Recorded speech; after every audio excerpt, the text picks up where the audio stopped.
Ako ang inyong Lolo Pael at ito ang aking kwento. Ganti ng dating nobya.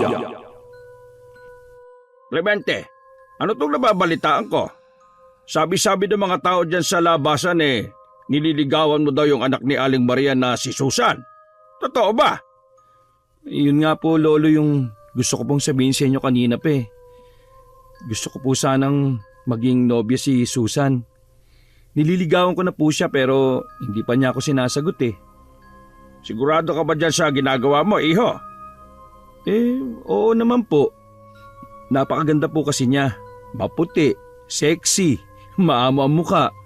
Nasa kanya na po lahat ng mga katangiang gusto ko sa isang babae. Nako, mali ka naman dyan, iho. Dapat hindi sa panlabas na anyong tinitingnan mo. Ang pinaka-importante sa isang babae na pipiliin mo ay yung may mabait, magalang, may respeto at higit sa lahat mabuting tao at may busilak na puso. Ang lalim naman po nun, Lolo. Pero mukha namang mabait si Susan eh. Saka masarap siyang kakwentuhan kasi madaldal, saka kwela. Napapatawa po niya ako. Masaya ako kapag kasama ko siya. Kung ako sa'yo, kilalanin mo muna yung babaeng nagugustuhan mo. Huwag kang padalos-dalos kasi ayokong magsisi ka. Bakit naman po, Lolo? May alam po ba kayong hindi magandang ugali niya? Pwede ko po bang malaman? Ay nako, iho. Hindi naman pwedeng sa'kin manggaling yan. Kasi ayoko namang pag-isipan mo kung naninirang puri kung sakali. Ang sa akin lang naman paalala. Ikaw na ang gumawa ng paraan para malaman mo ang buong katotohanan. Si Clemente ay lumaki sa Maynila kasama ang kanyang mga negosyanteng magulang. Ganun pa man ay taon-taon bumibisita ang lalaki sa kanyang lolo kapag araw ng bakasyon. Naglalagi siya doon kapag gusto niya ng katahimikan at pahinga galing sa magulo at maingay na lungsod. Doon kasi ay napapahinga niya ang kanyang isip na walang inaalalang anuman. Ang mga tanawin ang unang-unang minamahal niya bukod sa kanyang lolo Jose. Ang kanya namang lolo ay namumuhay mag-isa at ang kinabubuhay ay ang pagmamando sa kanyang malawak na palaisdaan. Isa ang pamilya nila sa may kaya sa baryong yon. Kaya madami ang rumirespeto sa kanila lalo na sa kanyang lolo. Dati na rin itong naging barangay captain. Samantala, nakilala ni Clemente ang dalagang si Susan sa isang sayawan na naganap sa plaza. Nagdiriwang ng pistang baryo sa lugar na yon. Ang mga kabataan tulad nila ay maaring sumali sa sayawan. At doon niya nasilayan ang angking karikitan ni Susan. Nagniningning ang kagandahan ng dalagang yon kumpara sa karamihan. Angat na angat dahil sa maputi at makinis niyang balat. Mukha siyang isang Latina na binagayang pa ng mahaba at itim na itim niyang buhok. Kasabay ng saliw ng musikang may magandang liriko ay ang masayang usapan nila ng babaeng natipuhan. Anong pangalan mo? Panimula ng binata. Hawak nito ang bewang ng dalaga samantalang nakayapos naman sa kanyang balikat ang mga kamay ng babae. Umindak sila ng marahan at ninamnam ang magandang tugtog ng matamis na musika. Ako si Susana. Ang ganda naman ng pangalan mo. Kasing ganda mo. Naku, pulero ka ha. Hindi naman. Totoo naman yung sinasabi ko eh. Salamat. Taga rito ka? Ako kasi taga Maynila. Pero palagi akong nagbabakasyon dito kina Lolo Jose. Apo ka ni Mang Jose, yung dating kapitan? Oo, siya na nga. Taga rito lang ako pero yung bahay namin medyo malayo sa bahay ng lolo mo. Sa kabilang kanto kami. Kasama ko ang nanay ko. Nag-iisang anak ka din ba? Oo. Parehas pala tayo. Nakakatuwa naman. Ano naman ang nakakatuwa doon? Kasi may pagkakaparehas tayo. Malay mo, baka match tayo. Nagpaparinig ka ba? Medyo. Susana, may boyfriend ka na ba? Wala pa. Kung ganun pwede ba akong manligaw? Ligaw agad. Ang bilis mo naman. Baka isang linggong pag-ibig lang yan, ha? Hindi. Seryoso ako. Gusto sana kitang ligawan Bakit? Wala bang magandang babae sa Maynila? Marami. Pero mas gusto kasi kita Kung talagang seryoso ka, pwede naman. Pero dapat sa bahay mo ako ligawan. Sa harap ng nanay ko. Kung ayos lang sa'yo. Wala namang problema. Salamat Ay, siya nga pala. Huwag ka nang papayag na maisayaw ng iba pa ha. Ako lang magsasayaw sa iyo buong magdamag Pwede ba yun? Nagtapos ang sayawang yon na wala nang ibang nakasayaw si Susana kundi ang binata lang. Dahil bawat tugtog ng musika ay nakikipag-unahan ito sa mga lalaki na gustong makasayaw ang magandang dalaga. At doon nagsimula ang unang kwento ng kanilang pagkakakilala. Kinabukasan ng gabi ay tinutuon na nga ni Clemente na dalawin sa bahay nila si Susana. May mga dala siyang mga mamahaling bulaklak at tsokolate bilang pasalubong. Nagdala rin siya ng pagkaing mapagsasalu-saluhan nila kasama ang ina ng dalaga. Tuwang-tuwa siyang sinalubong ng babae at malugod nitong tinanggap ang kanyang mga regalo. Samantala ay tila nahihiya namang makipag-usap sa kanya si Aling Maria. Habang kumakain sila ay tahimik lang ito at bahagyang nakayuko at di siya matingnan sa mata. Ayos lang po ba na ligawan ko po ang anak ninyo? Ano kasi, iho? Nako, mayayain yan si Nanay Clemente. Siyempre papayag siya. Alam niya na mabuti ang hangarin mo sa akin Di ba, Nay? Oo. Tama nga siya, iho. Salamat po. Hayaan po ninyo. Ipinapangako ko na di ko po sasaktan ang anak ninyo. Mamahalin ko po siya ng higit pa sa sapat kung bibigyan niya po ako ng pagkakataon. Abot-abot ang naging ngiti ng dalaga nang marinig yon mula sa labi ng lalaki. Pilit niyang ikinukubli ang kilig na nararamdaman. Dahil ang totoo ay ayaw lang niyang ipahalata na meron siyang gusto sa lalaki. Naging maayos naman ang kinalabasan ng unang araw ng kanyang panliligaw. Walang pagsidla ng saya na nararamdaman ng lalaki dahil ramdam niya na malakas ang kumpiyansa niyang mapapasa kanya ang iniibig na babae. Ngunit nang malaman ito ng kanyang lolo Jose ay nalungkot siya sa naging reaksyon na matanda.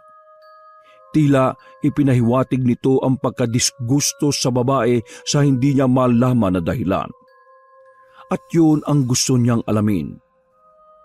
Ang ikalawang araw ng kanyang pagdalaw ay hindi niya sinabi kay Susana. Ininto niya ang kanyang kotse sa di kalayuan at naglakad na lamang papunta sa bahay ng babae.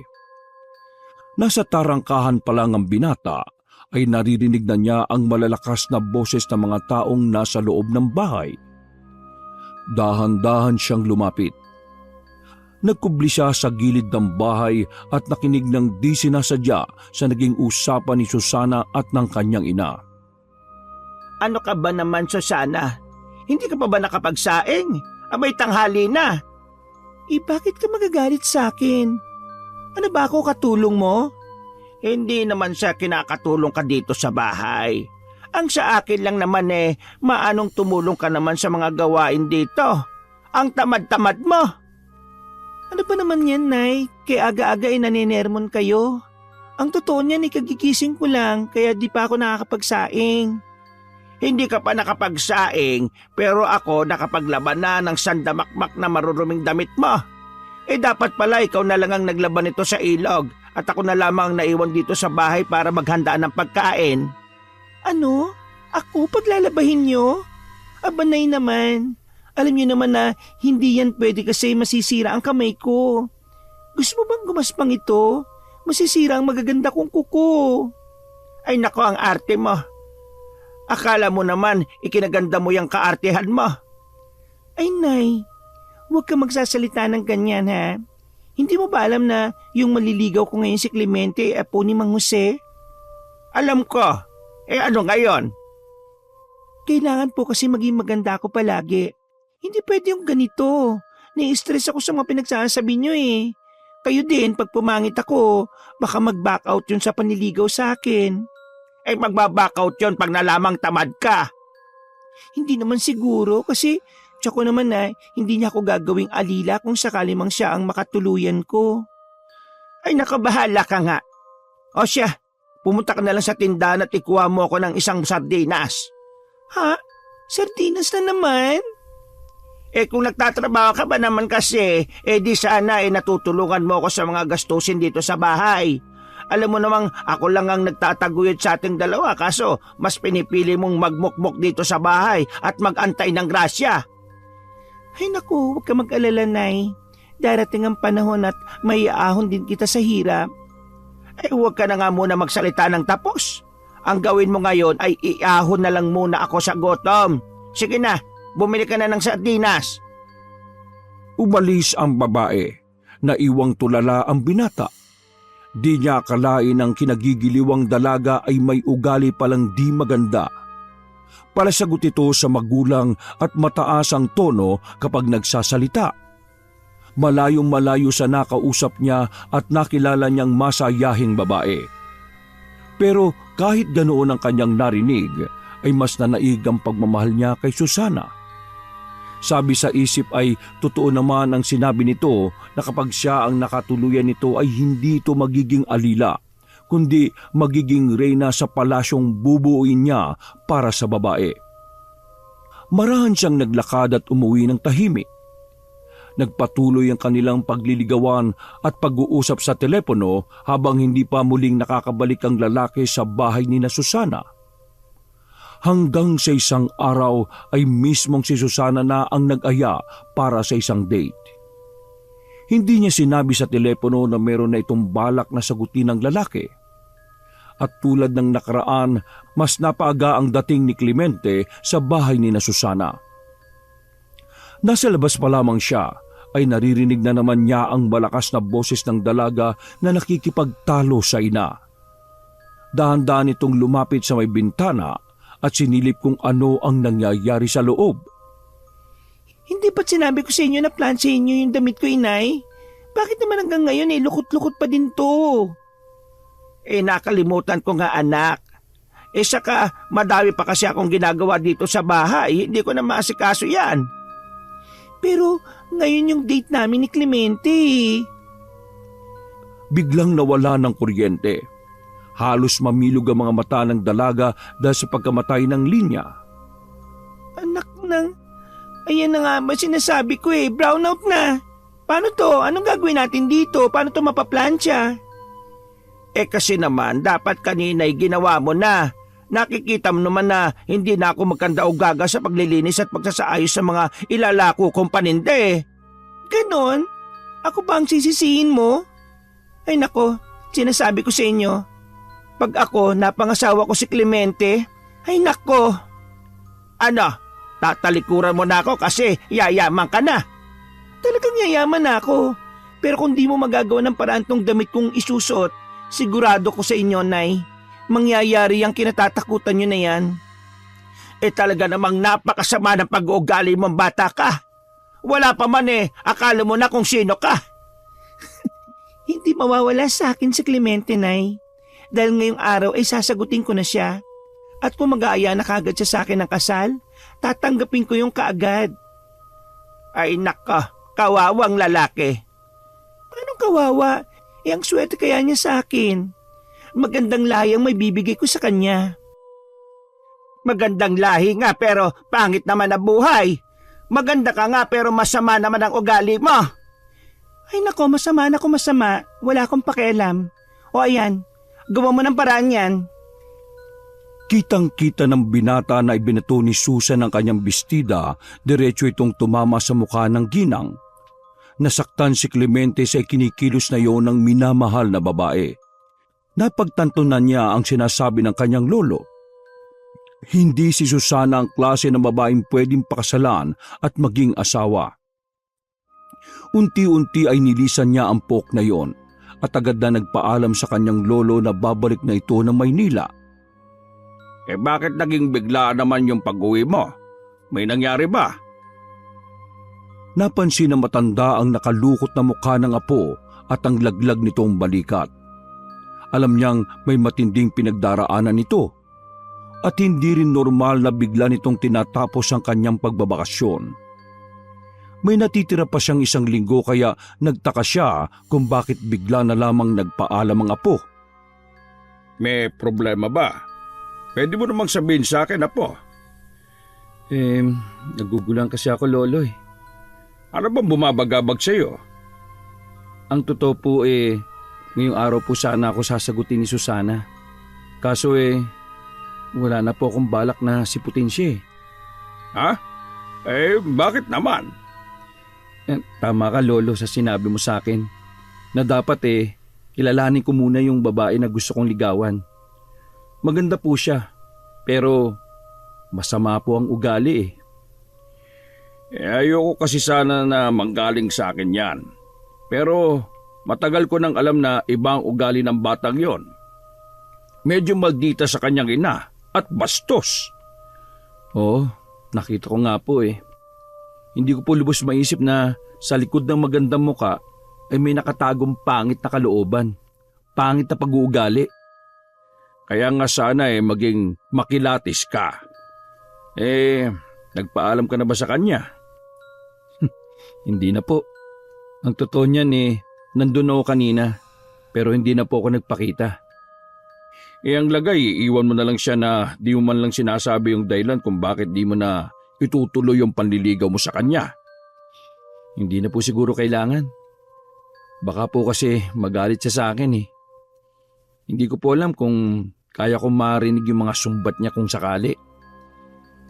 O sige po, uwi na po ako. Tatawag-tawag na lang po ako at saka baka matatagalan pa ako bago ako makabalik. Hindi, Apo. Huwag mong talikuran ng mga bagay na sinimulan mo, lalo na't wala kang balak na tapusin. Harapin mo si Susana at maging tapat ka sa kanya. Sabihin mo ang nararamdaman mo sa kanya. Sige po. Susundin ko po yung payo ninyo. Salamat po, Lo. Gabi man pero kakaiba ang dilim ng langit. Napansin ni Clemente na tila pabagsak ang isang malakas na ulan habang nilalakad niya ang daan papunta kina Susana. Naisip niyang sana ay dinala na lang niya ang kanyang sasakyan para walang problema. Mabigat ang pakiramdam ng binata at anumang oras tulad ng ulan ay nagbabadyaring tumulo ang luha sa kanyang mga mata dahil sa hindi niya maintindihang emosyon na nararamdaman. Humigit siya ng isang malakas na buntong hininga bago niya katukin ang pinto ng bahay nila Susana. Tao po! Tao po! Pinagbuksan siya ni Susana. Malapad ang pagkakangiti nito dahil sa wakas sa loob ng halos 2 oras na pag-aantay ay nagpakita din sa kanya ang lalaki. Mabuti naman dumating ka na. Kanina pa ako naghihintay sa iyo Hindi umimik ang lalaki. Inaya siya sa pagpasok sa bahay pero hindi siya kumilos ni magsalita. Hindi niya alam kung paano sisimula ng pamamaalam. Biglang bumakas sa mukha ng dalaga ang matinding pag-aalala nang mapansin ang kakaibang iginagawi niya. May problema ba? Bakit ayaw mong pumasok? Ano kasi, hindi ko na itutuloy yung panliligaw ko sa iyo, Susana. Nakayukong wika ng binata. Agad namang kumunot ang noo ni Susana at ipinaulit pa niya kay Clemente ang huling sinabi nito. Ang sabi ko, tapusin na natin kung ano man yung nasimulan nating dalawa. Teka, wala pa nga tayo Nakikipag-break ka na kagad. Ano to? I'm sorry. Anong dahilan ng pagbabago ng isip mo? Nagkamali ako, Susana eh. Hindi ko alam kung paano sasabihin to sa'yo pero hindi kasi ikaw yung babaeng pasok sa standards ko eh. Ang hanap ko kasi yung pwede nang makasama panghabang buhay. At paano mo naisip na hindi ako pasok? Anong mali sa akin? Walang mali sa'yo. Ako yung may mali, Susana. Kaya sana patawarin mo ko. Hindi sumagot pa ang dalaga. Pakiramdam niya ay labis siyang napahiya sa ginawa ng lalaking nakatakda na niyang sagutin pero umatras na. Agad niyang isinara pabalibag ang pinto. Hindi na nakipag-ayos pa si Clemente. Lalo't alam niya na natural lang na gano'n ang magiging reaksyon ng dalaga sa kanyang ginawa. Ngunit kahit gaano pa man kahirap aminin ang bagay na yon, ay nagawa niya. Gumaan maski papano ang kanyang pakiramdam. Ngunit lingid sa kanyang kaalaman ay nakatingin sa kanya ang dating nililigawan. Isang matalim na tingin ang kanyang iginawad sa papaalis na binata. Pagbalik niya ng Maynila ay unti-unting nilimot ng binata ang dalagang nakilala niya sa probinsya. Itinoon na lamang niya ang kanyang buong atensyon sa pag-aaral hanggang sa siya ay makatapos bilang isang guro.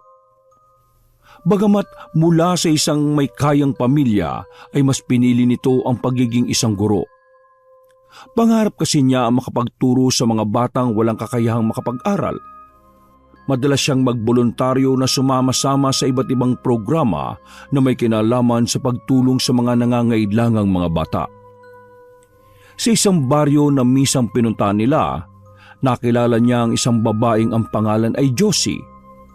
Ang babae ay isang dating OFW at nagtatrabaho sa Thailand bilang isang guro.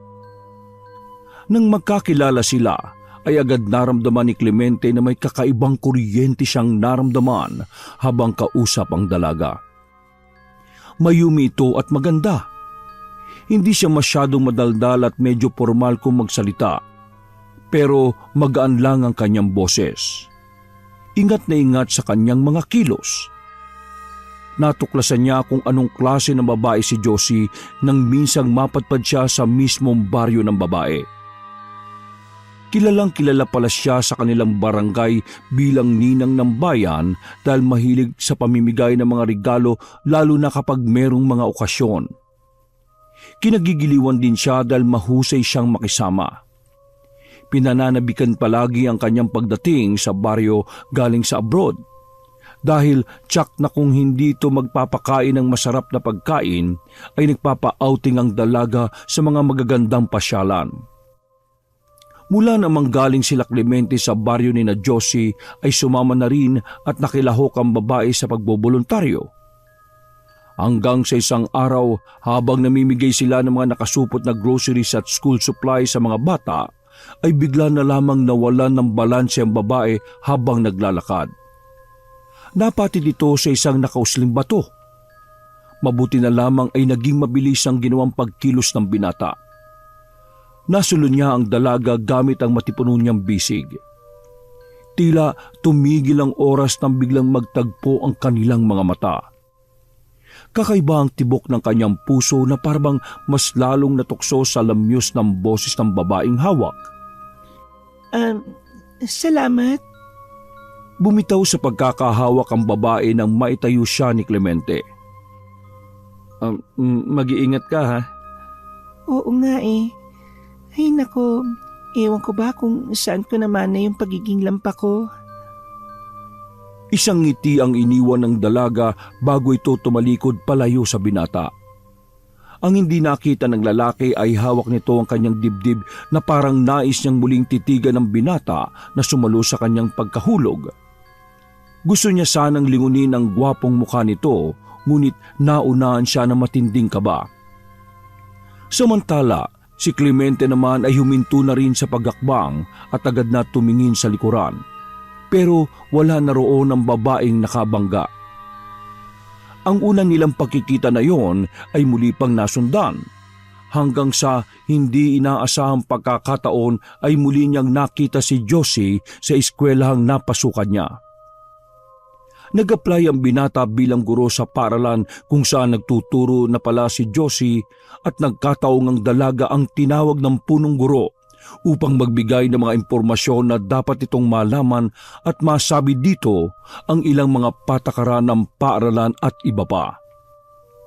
Nang makalis ang principal, saka lamang nag-usap ang dalawa at halos sabay na nagtawanan. Ikaw na naman?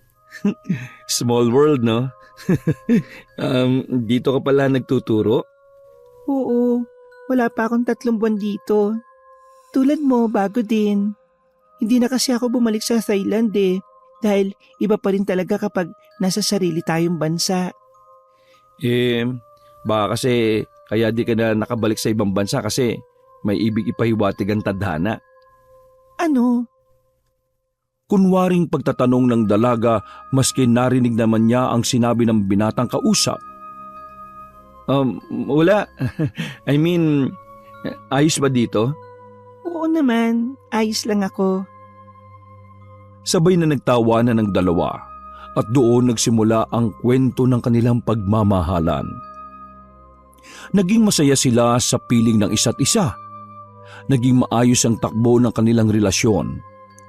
Naging sandala ng bawat isa sa lahat ng mga nagiging problema. At isa sa matinding pinagdaanan nila ay ang pagkamatay ng ina ni Josie. Mabilis na pinuntahan ni Clemente ang kasintahan. Naabutan niya itong nakatulala lang at hindi nagsasalita. Ngunit nang makita siya nito ay doon pa lamang dumaloy ang kanyang mga luha.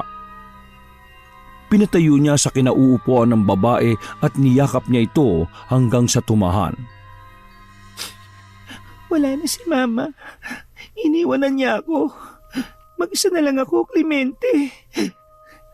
Hindi ka mag-isa. Sasamahan kita, hindi kita iiwan.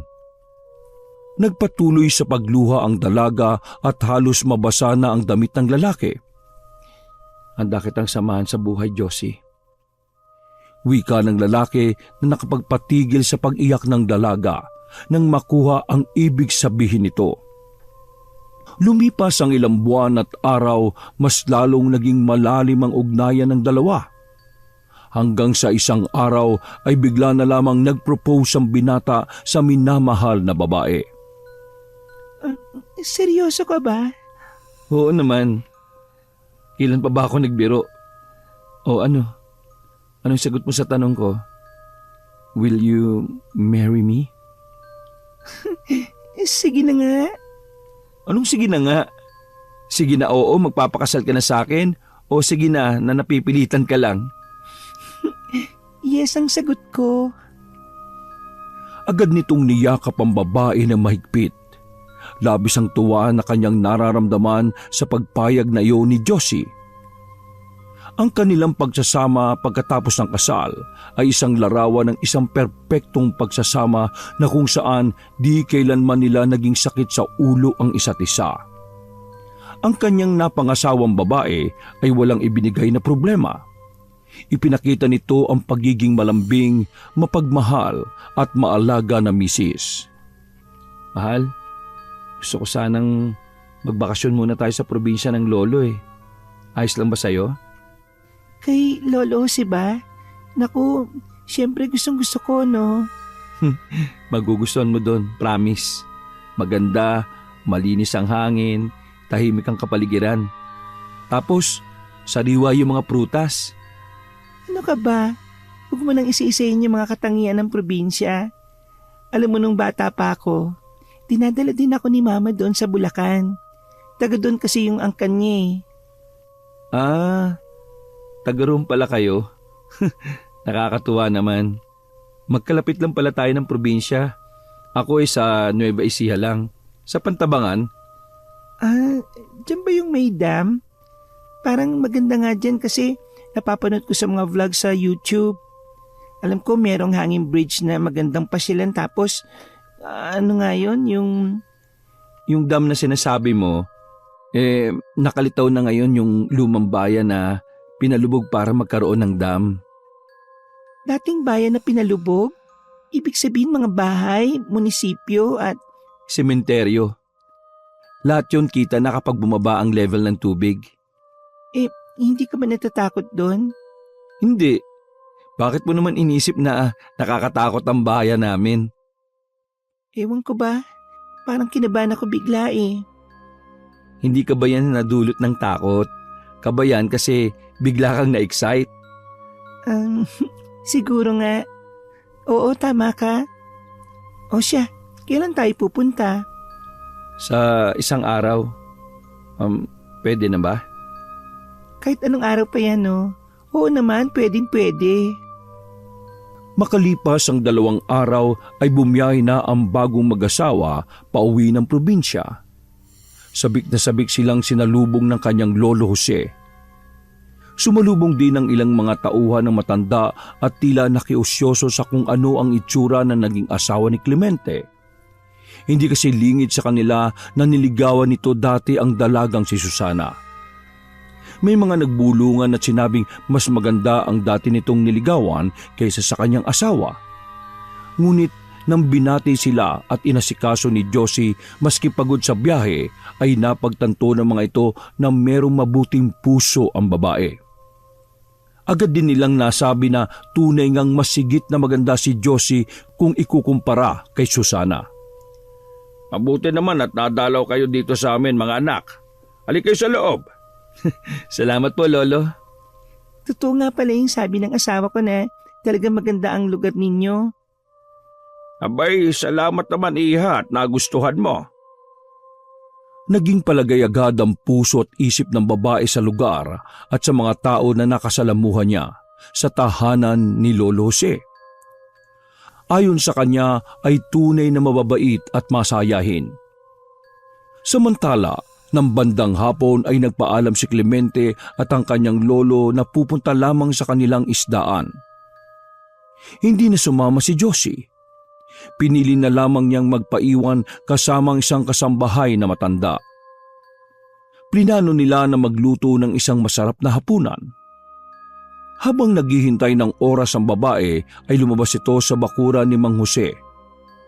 May nakita siyang isang duyan na nakasabit sa puno ng mangga. Malapit sa entrada ng bahay. Gawa sa rata ng nasabing duyan. Nahiga siya doon at pansamantalang nag-relax. Ngunit hindi pa man siya nagtatagal doon ay napaupo siya nang maramdaman na parang may nagmamasid sa kanya at hindi nga siya nagkamali. Mula sa kabilang bahagi ng kalsada ay nakatayo ang isang babae na halos kaedad lang niya. Nakatingin ito sa kanya ng diretsyo. Hello, magandang hapon. Binati niya ang babae ngunit hindi ito gumanti bagkus ay isang matalim na titig at irap ang ginawa nito. Ipinagwalang bahala na lamang yun ni Josie. Dahil sa iginawi ng babae ay pinili na lamang niya na bumalik sa pagkakahiga sa duyan. Inisip na baka may pinagdaraanan lang na masama yung kausap kaya medyo masungit. Nang magkaiwasan na ng tingin ay may narinig siyang tila bulong. Tila isang dasal na di maintindihan dahil mula sa ibang lengguwahe. Nakaramdam siya ng kilabot ng gumapang sa kanyang katawan ang kakaibang lamig. Binaliwala na lamang ulit yun ni Josie at nagpatuloy sa kanyang pagduduyan. Kinagabihan ay nakaramdam na ng kakaiba si Josie. Nilalamig siya kaya pinili nitong pumasok na muna sa kanilang silid upang doon na antayin ang kanyang asawa. Kinuha niya ang kumot at siya'y nagtalukbong. Wala pang 5 minuto ay narinig na niya ang paghinto ng isang sasakyan sa tapat. At ilang sandali pa'y ang pinto naman ng silid. Mahal, bakit ka nakatalukbong ng kumot? May nararamdaman ka ba? Nilapitan nito ang asawa ng di sumagot. Dahan-dahan nitong inangat ang kumot at inilitaw ang mukha ng asawa. Ganun na lamang ang pagkagimbal niya nang makapang tila bulkan sa sobrang init ang asawa. Habang nanginginig na wari giniginaw. Ang taas ng lagnat mo, mahal. Anong nangyari? Lolo! Bakit? Ako'y kinakabahan naman sa pagtawag mo. Ano ba nangyari? Si Josie po, nilalagnat kasi. Ala, patingin nga. Sinalat ng lolo ang katawan ng babae habang nakabalot pa ng kumot. Pagkatapos ay mabilis niyang tinanggal ang kumot na nakabalot dito upang maibsan ang init na nararamdaman nito. Pero labis ang kanilang gulat nang makita ang katawan ni Josie. May mga tumutubong tila mga rashes na mapupula at ang iba ay malalaki at parang paltos. Ang makinis nitong balat ay nagmistulang nasunog sa araw at biglang nangulubot ng bahagya. Mahal, dadaling kita sa ospital. Ano ba nangyari? May allergy ba sa pagkain ng asawa mo? Wala naman pulo eh. Abay, baka nakasagi naman kayo ng masamang elemento kaya siya nagkaganyan. Kailangan ko po siyang madala sa doktor, Lo. Samahan niyo po ako. Sige, sandalit ihahanda ko lang yung sasakyan. Pagdating sa ospital ay kaagad na sinuri ang dalaga. Ngunit ayon sa mga doktor na sumuri dito ay hindi pa nila matukoy kung anong klase ng sakit sa balat ang dumapo kay Josie. Wala rin naman silang makitang kakaiba sa mga lab results ng babae. Normal lahat maliban sa mataas na temperatura. Pinainom na lang ito ng pampababa ng lagnat at gamot para sa pangangati. Kumusta na ang nararamdaman mo, mahal? Medyo ayos na ako kaso mapdi at masakit ang mga tumutubong sugat sa katawan ko eh. Ano ba kasing nangyari? Ba't ka nagkaganyan? Hindi ko alam. Basta na lang ako nilamig. Akala ko lagnat lang. Na-confine sa ospital ang babae sa loob ng halos 3 araw. Nawala na ang kanyang lagnat subalit ang mga sugat ay lalong dumarami. Maging ang kanyang mukha ay tinubuan na rin. May ilan na ring nagnanaknak at nangangamoy. Tila pinandirihan na rin siya sa ospital. Apo, mukhang hindi gumaganda ang kalagayan ni Josie dito sa ospital Oo nga po, Lo.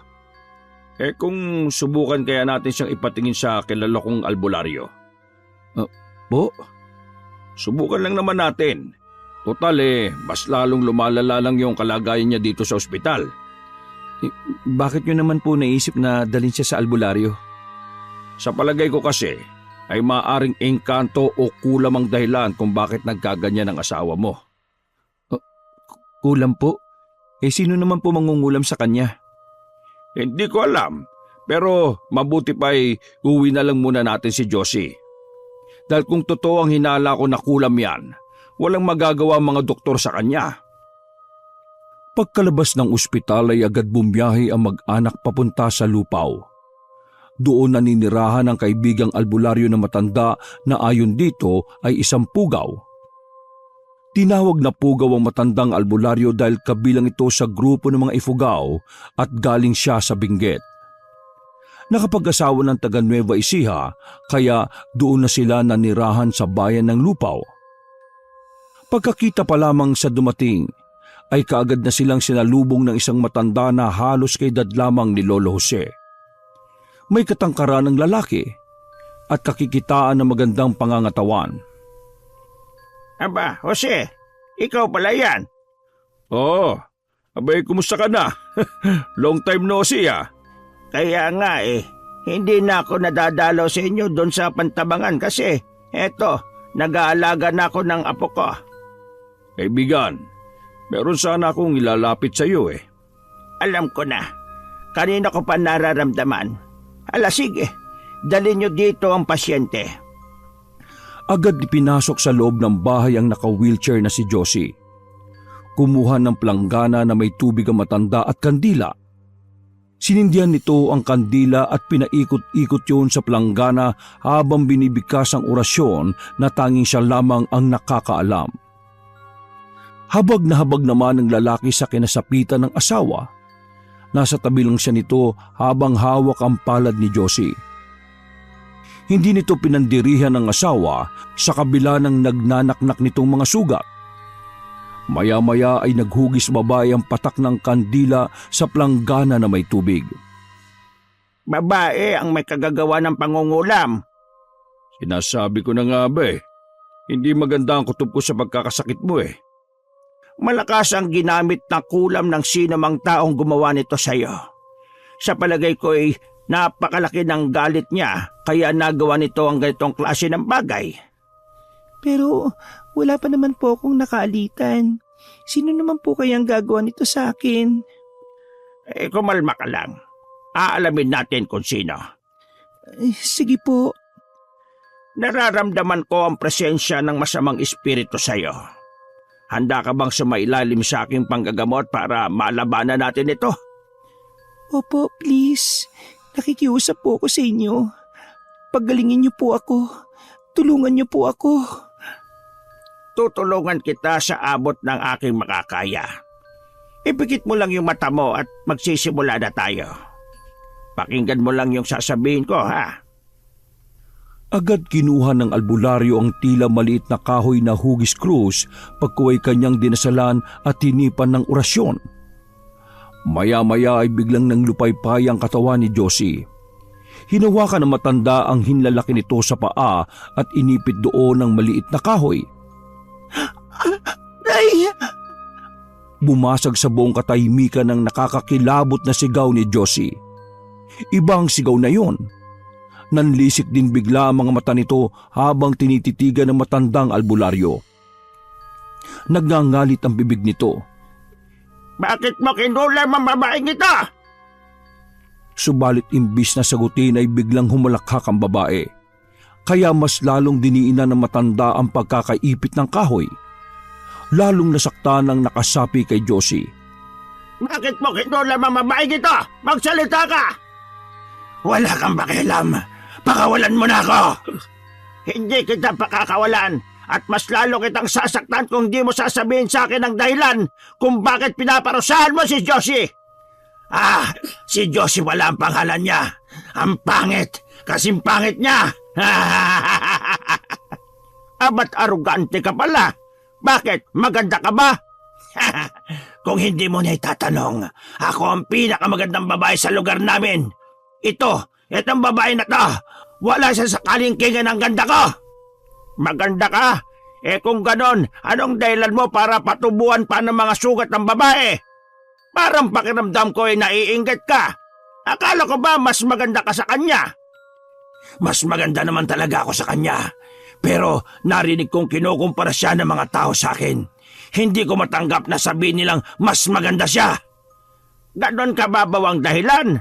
Wala naman pala siyang kasalanan sa iyo. Hindi niya kasalanan kung ano ang sabihin ng mga tao tungkol sa inyong dalawa. Mas maganda ako sa kanya. Oo na! Maaaring mas maganda ka sa pisikal na anyo. Pero siguro nakita ng mga tao na mas maganda ang kalooban niya kaysa sa iyo. Kaya mas umayon sa kanya ang mga taong sinasabi mo. Kaya ko nga ginawa yan para pandirian siya ng mga tao. Para pandirian siya ng asawa niya. Teka, bakit ako nasali? Shh! Huwag kang maingay. Hayaan nyo lang kami ang mag-usap. Baka kasi makawala at di natin mapagaling ang asawa mo. Ay, pasensya na po. Para pandirian siya ng asawa niya. Ha! Sa nakikita mo ngayon, sa palagay mo ba ay nagtagumpay ka? Nandiri ba ang asawa niya? Sa umpisa lang yan. Sigurado ko, ilang araw lang ay pandidirihan din siya ng asawa niya. Iiwan din niya yan basta-basta, tulad ng ginawa niya sa akin. Namilog ang mga mata ni Clemente nang marinig ang sinabing yun ng babae. Gusto na rin sana niyang kastiguhin ang sumanib na mangkukulam sa kanyang asawa, subalit mas pinili niyang magtimpi sa abot ng kanyang makakaya upang hindi siya maging sagabal sa panggagamot ng albularyo. Pakiramdam niya ay unti-unti nang lumilinaw sa kanya kung sino ang may kagagawa ng pangungulam. Pakawalan mo na ako! Hayaan mo na ako sa gusto kong gawin! Hindi! Hindi pwedeng manaig ang kasamaan laban sa kabutihan! Hangal na matanda! Hindi mo ako kaya at mas lalong di mo kakayaning mapagaling ang babaeng ito sa ibinigay ko sa kanyang sumpa gamit ang palipad hangin. Mabisang orasyong iginawad ko sa kanya! Ganon ba kahina ang tingin mo sa akin? Wala kang binatbat sa akin. Kaya kung gusto mo na magkasundo tayo, hayaan mo na ako sa ginagawa kong ito sa babae. Dahil aalisin ko rin naman ito kapag iniwan na siya ni Clemente. Yun lang ba ang gusto mong kapalit? Ang iwan siya ng asawa niya kapalit ng kagalingan ng babaeng ito? Yun lang. Pero bakit? Chismoso kang albularyo ka. Pati ba naman yan ay gusto mo pang alamin? Buwisit ka! Ha! Gusto ko lang malaman ng bawat detalye. Paano ako makikipagkasundo sa iyo kung wala akong alam? Ano ba ang dahilan? Bakit ka nagkaganyan? Ayoko siyang makitang masaya. Kasi hanggang ngayon ay miserable pa rin ako.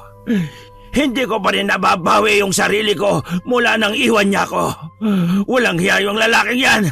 Matapos niya akong ligawan at paasahin, sa kanya ko iiwan sa ere kung kailan minahal ko na siya. Bakit? Hanggang ngayon ba'y hindi mo pa rin siya nakakalimutan? Dahil mahal ko pa siya hanggang ngayon. Pero bakit iba yung pinarusahan mo? Hindi naman kasalanan ng babaeng itong naging kasalanan ng asawa niya sa'yo.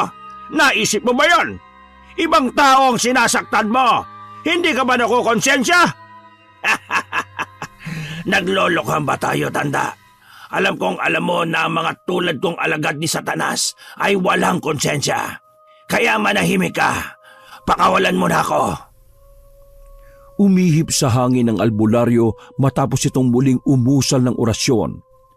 Gumuhit siya sa hangin ng krus at muling hinipan ng kanyang hintuturo. Inilapit nito sa leg ni Josie ang daliring yon at bagyang idiniin. Sigaw ng sigaw si Josie na animoy isang hayop na ginigilitan ng leeg. Anong pangalan mo? Hindi ko sasabihin ang pangalan ko. Sabihin mo sa akin ang pangalan mo. Kung hindi, gigilitan na talaga kita. Tutuluyan na kita. Kaya kong pumatayin ng mga katulad mo. Sabihin mo kung sino ka. Ngunit imbis na sagutin ito ang tanong ng albularyo ay nakipagsabayan ito ng pag-usal ng orasyon.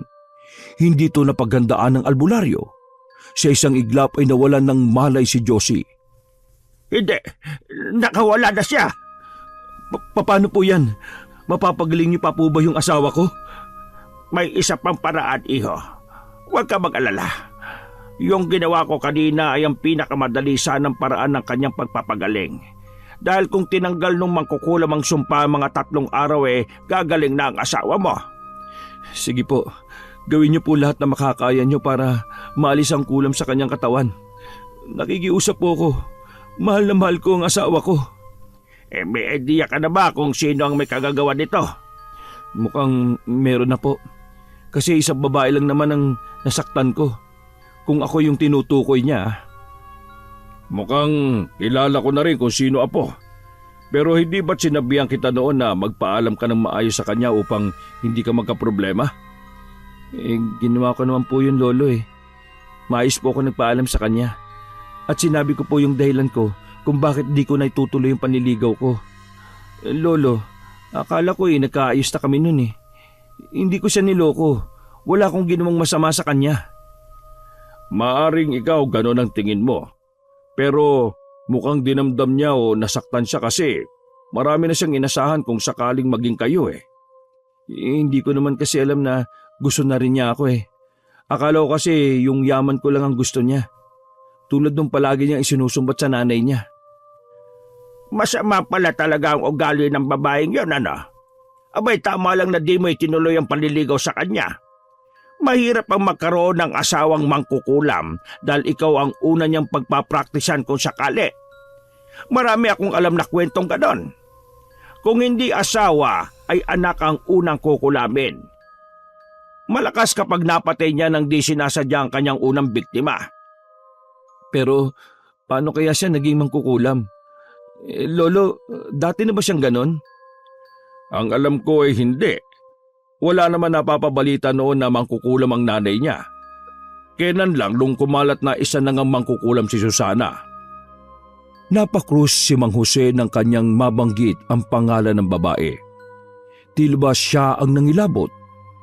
Bagya niyang hinaplos ang nangalisag na balahibo. May ilang mga kababaryo ko ang nagpagamot sa iba't ibang albularyo, yung mga pinagsususpetsa na kinulam. Iisa lang ay tinuturo Walang iba kundi si Susana. Paano siya naging mangkukulam? Muling sinindihan ng albularyo ang kandila at muling isinagawa ang pagtatawas. Nangunutang noon niya na makita ang mga imahe sa buong patak ng kandila. Ayon sa matandang albularyo ay may lahing manggagamot ang pamilya ni na Susana. Oo. Tama ang sinabi mo. Kasi natatandaan ko, dating nanggagamot sa pamamagitan ng paghihilot ang kanyang ina. Natigil naman yun nung iwanan sila ng dati niyang asawa. At naman na yun ni Susana. Yung kakayahan ng nanay niya, pero imbis na sa kabutihan siya pumanig, nanalo sa kanya ang bulong ng demonyo. At isinalaysay ng matanda kung paano nangyari ang ganoong bagay. Ang mga albularyo ay kailangang manatili sa landas ng kabanalan upang lumayas at makapanggamot.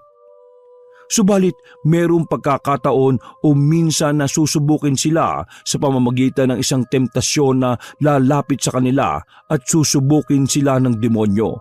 Kung ano ba yung gagawin nila doon sa panahon na yon na malaman nila na maaari silang magpahirap o magbigay ng sakit o di naman ay kamatayan sa isang tao. Magiging mangkukulam ang isang nakatakdang maging manggagamot kapag natintal o naakit sila ng temptasyon na darating. At kapag tinanggap nila yon sa pamamagitan ng panaginip, ay maaaring ibigay sa kanila ang mga orasyon na gamit sa pangungulam.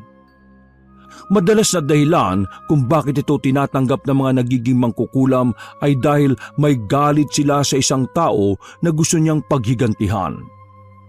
Kukunin niya ang pagkakataong yon upang maigawad niya ang iniisip na karapat-dapat na panghusga o hustisya para sa kanya. Maaari ding gusto nito na magkaroon siya ng mas mataas na antas kaysa sa ibang tao at maging makapangyarihan na kahit alam niyang mali ay gagawin pa rin niya. Posible nga na mangyari yun kasi mukhang sa akin niya talaga gustong gumanti. Isa yon sa dahilan, pero ang nakikita kong mas matimbang ay inggit. Naiinggit siya kay Josie. Kasi sa isip niya ay dapat siya ang naroon sa pwesto ng asawa mo. Paano po niyo gagamutin ng asawa ko? Tulad ng sinabi ko kanina, ay may isa pang paraan. Pero mas matagal at asahan yung may iba pang mga pagsumpong dahil alam natin na hindi ito basta-basta bibitiwan ni Susana. Pinaghintay sila sandali na matanda. May mga kinuha ito sa likod ng kanyang bakuran. Maya-maya ay nakita nilang bitbit nito ang ilang piraso ng mga dahong may iisang katangian. Makakating dahon. May isang botelya din ito na iniabot kay Clemente na naglalaman ng ilang piraso ng higad. Mamayang gabi, ay pakuluan niyo ang lahat ng sangkap na ito at saktong 12:00 ng gabi. Ihalo mo ito sa isang batsyang tubig at magbabad siya ng halos 15 minutos. Kailangan yung nakaupo siya sa batya, ha? Tapos basahin niya yung katawan niya. Gumamit siya ng tabo para magawa yon. Pero lahat ng ito ay makakating hayop at halaman. Hindi ba delikado ito lalo na sa kanyang balat? Hindi. Walang magiging epekto yan sa katawan ng asawa mo dahil ang aani ng kate ay ang mangkukulam. Gamot ang mga ibinigay ko. 2 o 3 araw tsak kong hihilom na ang mga sugat niya. Pero asahan nyo na mag-iiwan pansamantala ng mga peklat na mga maghihilom na sugat. Pero mawawala din yon 1 o 2 buwan. Medyo matagal nga. Pero ang importante gumaling yung mga sugat na nagnanaknak. Gagaling na ang asawa mo, huwag ka mag-alala. Siya nga pala, bilang patunay na totoo ang sinasabi ko tungkol sa babaeng mangkukulam. Bukas na bukas, siya ang unang magiging bisita nyo sa bahay. Pero huwag nyo siyang gagalawin o sasaktan, ha? Palagi nyo pa rin isaisip yung gintong pangaral. Huwag nyong gawin sa inyong kapwa ang ayaw nyong gawin sa inyo. Yun lang ang hiling ko. Sige po, tatandaan ko po yun. Maraming salamat po. Marami pong salamat. Naniniwala po ako na mapapagaling niyo po ako. O heto, isuot mo ang kwintas na ito, ha? At huwag na huwag mong huhubarin sa iyong katawan hanggat hindi ka nakakalayo sa mangkukulam. Iniabot nito ang isang kwintas na may palamuting bakal na hugis at sulok. Ayan ang magiging panangga at proteksyon mo kung sakaling balikan ka ng mangkukulam. Hindi ka niya masasaktan kapag suot mo yan. Pagkatapos na maibilin lahat ng albularyo ang kailangan nilang gawin, ay umuwi na sila. At pagdating ng 11:00 ng gabi, ay sinimulan ng ilaga ni Clemente ang mga gamot na ibinigay sa kanila ng albularyong pugaw. Isang kalderong malaki yun. At saktong pagsapit ng 12:00 ng gabi, ay nagbabad na si Josie. Sabay ng pag-upo nito sa batya ay naririnig sa paligid ang biglang pag-alulong ng mga aso. Malakas at nakapagbibigay ng labis na kilabot ang mga alulong na yon. Habang nakababad si Josie ay nararamdaman niya ang unti-unting ginhawa. Ang katamtamang init na nararamdaman ay tila isang mahika na nakapagpapagaan ng kanyang pakiramdam. Saktong 15 minutos nang umahon siya at nagtapis ng tuwalya. Pagkaahon niya ay tumigil sa paghiingay ang mga aso. At ganun na lamang din ang kanilang pangingilabot nang makita ang mga maliliit na insekto. Katulad dito ng mga maliliit na bubuyog o tinatawag na fruit fly sa salitang Ingles. Nangamatay ang mga ito at palutang-lutang sa batya. Mahal, kumusta ang pakiramdam mo? Mas maayos na. Sa totoo lang kuminawa ang pakiramdam ko. Nako, salamat naman kung ganon. At nang gabing yun ay nakatulog sila ng mahimbing. Kinaumagahan, sa unang pagbukas pa lamang ng kanilang pinto ay nabungaran na kagad ni Clemente na nasa tapat ng pinto si Susana. Anong ginagawa mo dito? Nandito ka pala, Clemente. Ano kasi, May kailangan ka ba? wala. Nabalitaan ko lang kasi na dumating ka. Gusto ko lang na makita ka. Mahal, sino yung kausap mo? Sige, aalis na ako ha. Walang lingon-likod na umalis ang dalaga, ni hindi na nito hinintay ang sagot sa kanya ni Clemente. Totoo nga yung sinasabi ng albularyo. Siya ang nangunam sa akin. Kasalanan ko to, mahal eh. Kaya niya yan ginawa dahil matindi ang galit niya sa akin. Huwag mong sisihin ang sarili mo. Hayaan mo na. Importante ay papagaling na naman ako. Tingnan mo yung mukha ko, natutuyo na yung mga maliliit na sugat. Mukha yung malalalim na lang ang kailangan maghintay ng ilang araw pa bago matuyo. Kakaiba ka talaga. Mabait kang talagang tunay, mahal. Bilib ako dahil nagagawa mo pa rin magpakahinahon maski nakita mo na ng harap-harapan yung may kagagawan yan. Baka kung iba yan, naku, sinabunutan na yun. Sabi nga 'di ba, huwag mong gawin sa iba ang ayaw mong gawin sa iyo. Yan sana nga yung matutunan ni Susana eh. Pagkalipas ng 2 araw ay nagpasya na ang mag-asawa na umuwi na ng Maynila. Samantala, si Susana naman ay di mapakali sa kanilang bahay. Labis siyang nakakaramdam na matinding inis dahil nakita niyang pauwi na ng Maynila si Clemente. Nagulat siya nang makita si Josie na bagamat may ilang bakas ng sugat sa katawan at mukha nito ay halatang pagaling na ang mga yon. Magaling din pala yung albularyo na yun ha. At napagaling niya ang sumpang ibinigay ko sa babaeng yon. Natigilan siya sa pagsasalita nang bigla siyang may naramdamang kakaiba. Bigla na lamang nangati ang kanyang katawan, yung tipong parang ang daming lamok na kumakagat. Nagulat na lang siya nang makitang may tumutubong mga pula at parang may paltos sa kanyang balat. Mga paltos na sa pagdaan ng mga araw ay bigla na lang niyang napansin na nagkakaroon na ng nana. Hanggang sa ang mga paltos ay naging sugat. Mga sugat na katulad ng mga tumubo sa katawan ni Josie. Nung una ay hindi nabahala ang dalaga dahil iniisip na maaaring gumaling din yon ng kusa. Ngunit lumala yon at doon na niya hiningi ang tulong ng ina. Sinasabi ko sa iyo, Susana, magbalik loob ka na sa Diyos at itigil mo na ang mga gawaing demonyo. Hindi malayo na babalik sa iyo lahat ng mga masasamang ginawa mo. Pagalingin mo na lang kaya ako. Ang dami-dami mong pinagsasabi. Walang nagawa ang ginang. Hindi niya kayang saklawan ang mga naging desisyon ng anak dahil noon pa may matigas na ang ulo nito at parang bakal ang puso. Nalulungkot ito na tuwing makikitang lumilis ito sa kabutihan ay wala siyang masisisi kundi ang sarili. Hindi niya napalaki ng maayos ang kanyang anak. Hindi niya ito naturuang matakot sa Diyos. Lumala ang sakit ng dalaga ngunit ni isa sa mga taga-baryo ay di nalaman ang naging kalagayan niyang ito. Isinikreto nila yung mag-ina.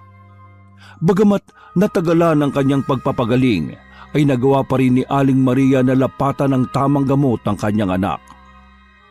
Gumaling ito ngunit naiwan ang mga peklat ng sugat sa kanyang katawan at mukha. Ang nangyaring yun kay Susana ay hindi naging lingid sa kaalaman ni Clemente at Josie. Pagkalipas ng 2 taon ay bumalik ang mag-asawa sa Nueva Ecija upang muling magbakasyon. Ipapasyal din nila ang kanilang magtatatlong taong gulang na anak na pinangalanan nilang si Ellie. Isang batang lalaki na may gwapo at maamong mukha. Halos lahat na makakita sa bata na marating nila ang baryo ay natutuwa at nagigiliw sa kanya. Ngunit sa muling pagdalaw nila na yon, ay muli nilang haharapin ng isang matinding pagsubok. Biglang nagkasakit ang kanilang anak. Sa halos 1 linggo nilang pananatili sa baryo ay mabilis na namayat ang bata. Malalim ang mga mata at lubog ang panga. Nanunuyot na rin sa sobrang kapayatan. Bihira na rin itong magsalita na tila nahihirapan. Minsan ay nagsusuka ito ng kulay berde at may kung anong insekto na sumasama sa suka. Masama ito. Kailangan na nating dalhin si Ellie kay Pugaw. Sa palagay mo po ba kinulam na naman siya ni Susana? May suspecha ako. Patawarin niyo ako kasi may isang beses na nakita kong andito si Susana. Huli na makita kong hinawakan niyang naglalaro mong anak sa bakuran Napasuntok sa lamesa si Clemente dahil sa galit na biglang naramdaman. Sasama ko kayo ulit kay Pugaw. Tamang-tama Biyernes ngayon. Ito ang pinakamabisang araw para pwede siyang kumonekta sa masasamang elemento. Inihanda nila ang sasakyan at agad na bumiyahe sila papunta sa lugar ng albularyo. Inaasahan ko na ang pagdating ninyo. Madali kayo. Ipasok niyo sa loob ang bata. Dali! Samantala, habang nasa lugar ng albularyo ang mag-anak, si Susana naman sa kanilang bahay ay nasa kanyang silid. May hawak itong isang manika. Gamit ang mga karayom at itim na kandila, ay isinagawa niya ang matinding pangungulam sa anak ni Clemente.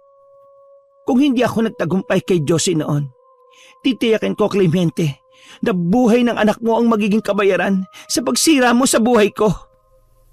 At tinusok-tusok niya ng karayom ang ilang bahagi ng katawan ng manika. Napahiyaw at sigaw ng sigaw ang bata sa sakit na nararamdaman ng mga oras na yon. Inirereklamo nito ang matinding pananakit ng ulo, leeg at tiyan. Minsay nahihilo ito at sumusuka. Labis ang naging pag-iyak ni Josie nang makita ang matinding paghihirap ng anak. Nagsindi ng isang kandila ang manggagamot sa kanyang altar at nagsimulang magdasal ng malakas. Ngunit bigla itong tumahimik nang tila may premonisyon itong nakita nang ipikit niya ang kanyang mga mata. Kamatayan! Papatayin niya ang anak niyo, Clemente. Kailangan natin magawa nito ng paraan. Walang yung babae yun. Kailan ba niya kami titigilan? Isinusumpa ko. Papatayin ko siya kapag may nangyari masama sa anak ko. Oh, apo.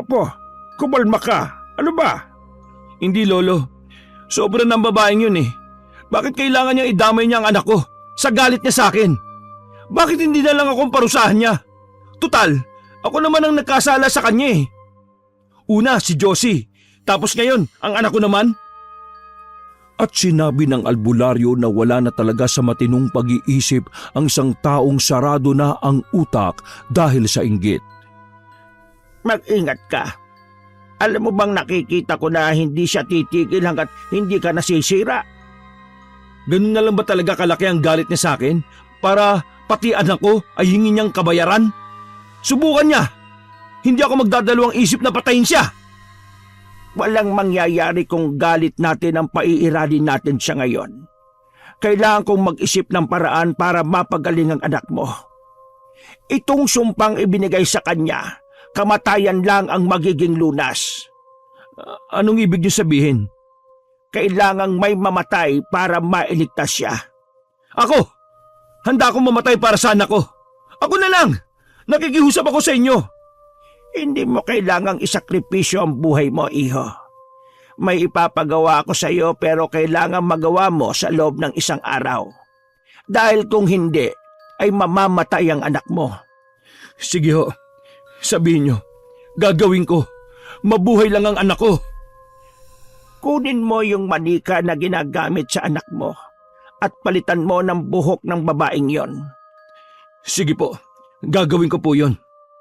Hayaan mong siya ang kumitil sa sarili niyang buhay bilang kabayaran sa kanyang mga nagawang kasalanan.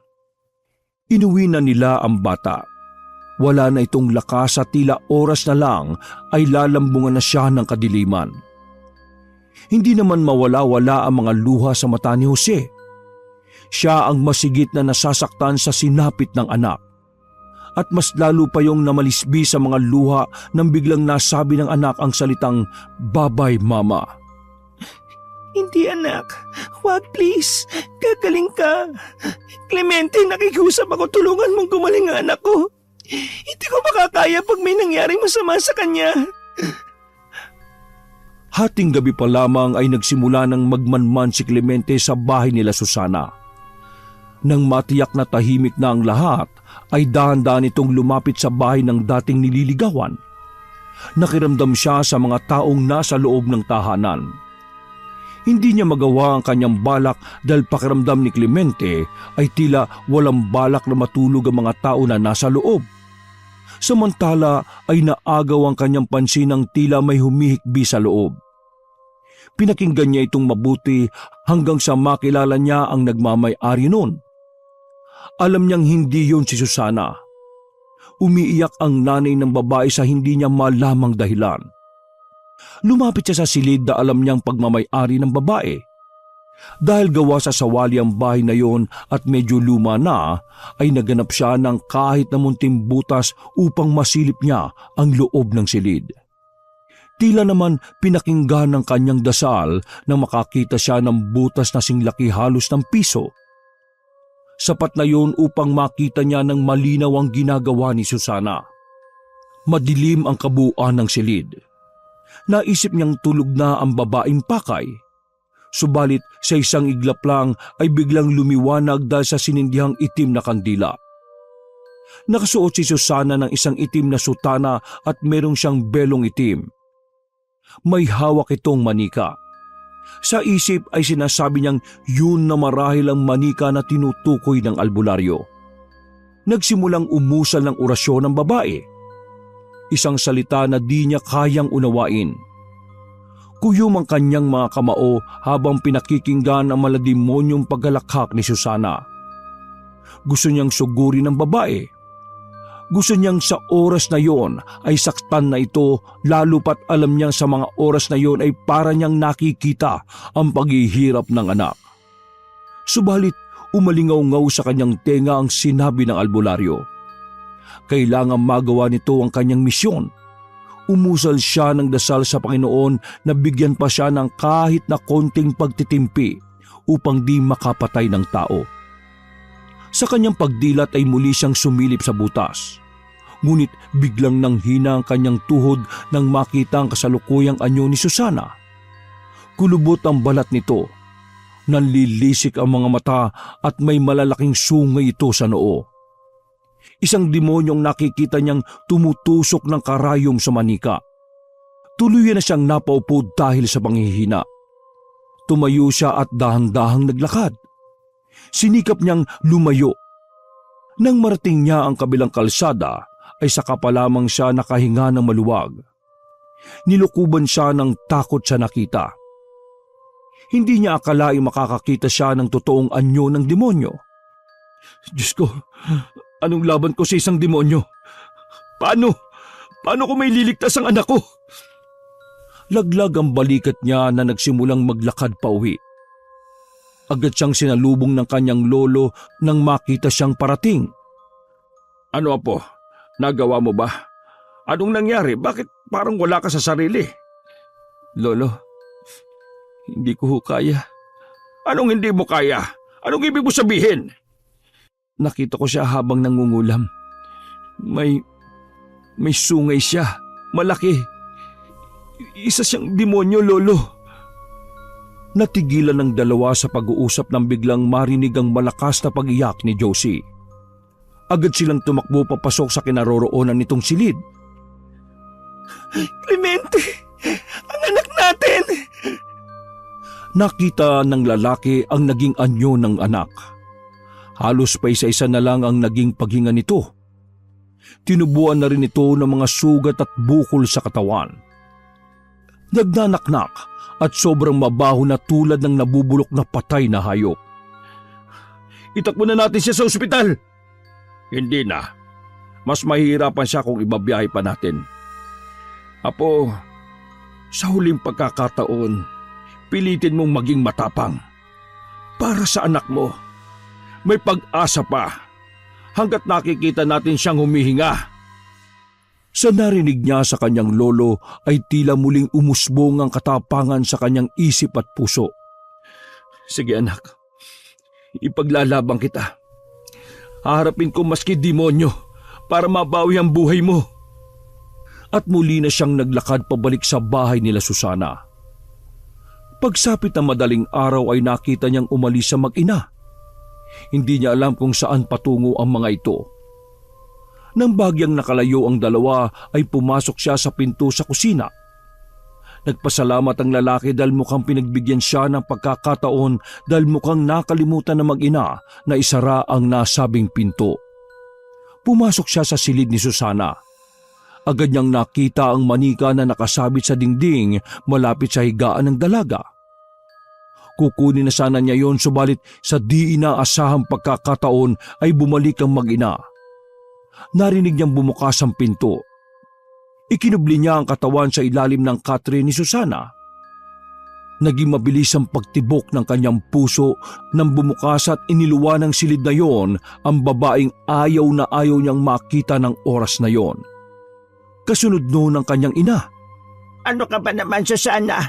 Ilang beses ko na bang sinasabi sa iyo na tigilan mo na si Clemente?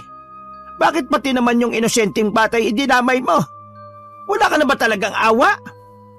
Awa? Bakit? Siya ba naawa nung pinagmukha niya akong tanga noon? Saka ba't kayo nagmamalasakit sa kanya? Ako ang anak mo. Ako dapat ang kampihan mo. Kakampihan ko ang mali. Hindi, Susana. Kailanman ay hindi ko sasang-ayunan ang mga masasamang gawain mo. Talikdan mo na ang pangkukulam. Nakikiusap ako sa iyo, Susana. Huli na para sa pagbabago. Marami na ako nasaktan at may mga napatay na rin. Ang kaluluwa ko na'y nakasangla na sa impyerno. Kasalanan ko ito. Kasalanan ko. Hindi kita nagabayan ng mabuti. Hindi kita nailapit sa Diyos. Dahil sa matinding pangungulila ko sa iyong ama, nakalimutan ko na may pangangailangan pala ng gabay ko, ng tamang pag-aalaga ko. Sana'y hindi ka nagkaganyan. Ako na lang sana ang parusahan mo, anak. Hindi, inay.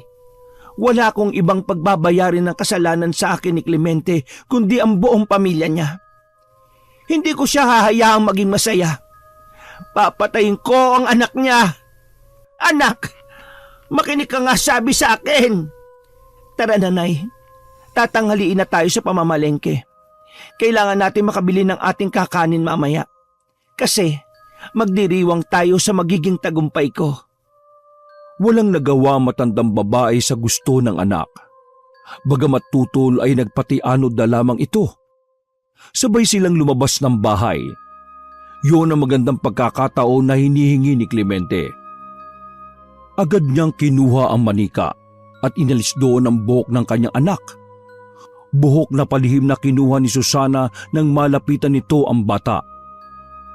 Agad siyang naghanap ng suklay sa silid na iyon.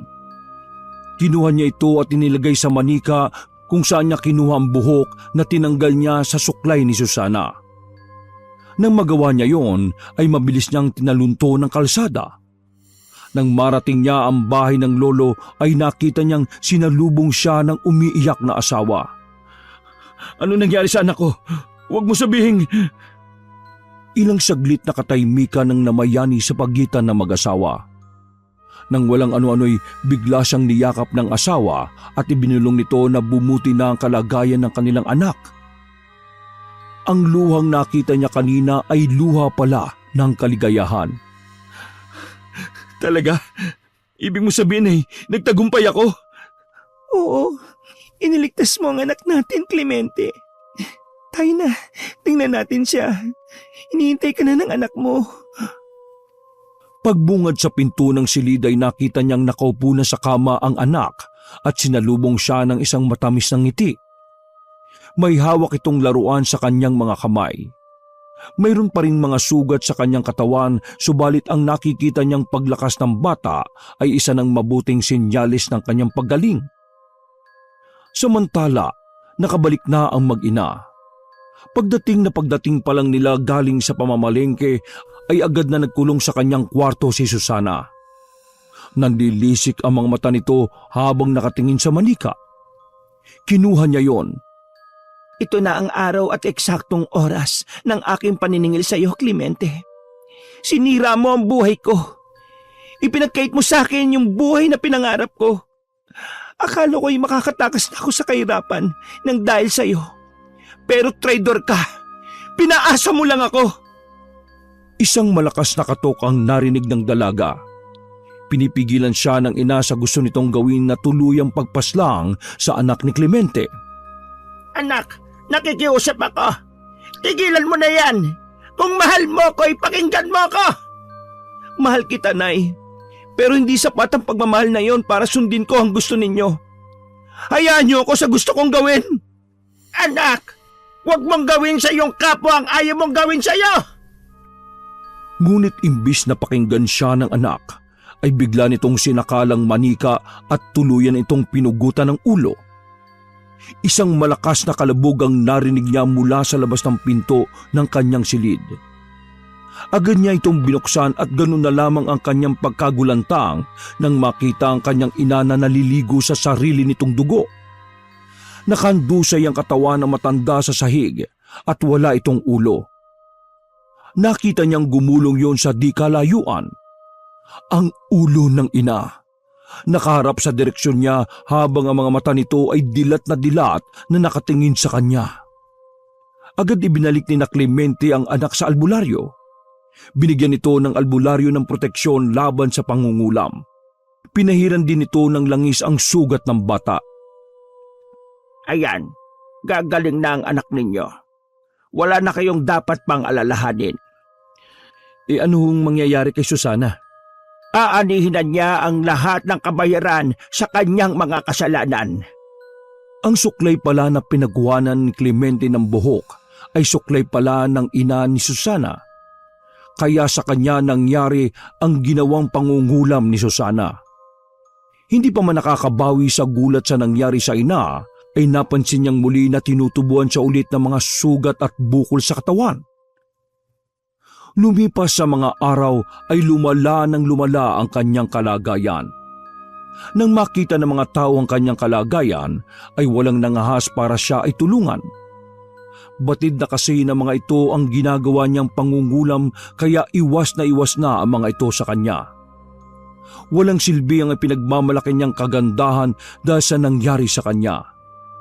Diring-diri na mga tao sa kanyang pangit na ugali at isa pang dahilan kung bakit ito pinandidirihan ay dahil buhay pa siya pero nagsisimula na siyang mabulok.